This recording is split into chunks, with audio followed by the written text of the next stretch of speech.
శ్రీ ఉమామహేశ్వరరావు బోండా.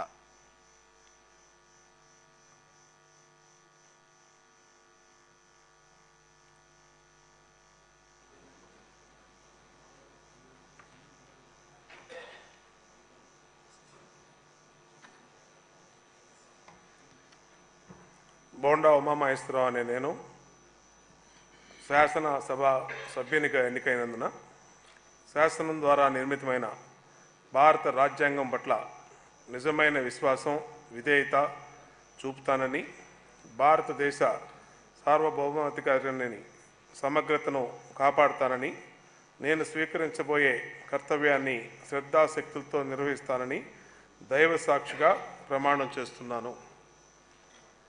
ఆంధ్రప్రదేశ్ శాసనసభ సభ్యుడైన బోండా ఉమామహేశ్వరరావు అనే నేను సభ నియమాలకు కట్టుబడి ఉంటానని, వాటిని అనుసరిస్తానని, సభా మర్యాదలను పాటిస్తానని, సాంప్రదాయాలను గౌరవిస్తానని దేవుని సాక్షిగా ప్రమాణం చేస్తున్నాను. Shri V S K K Rangarao are.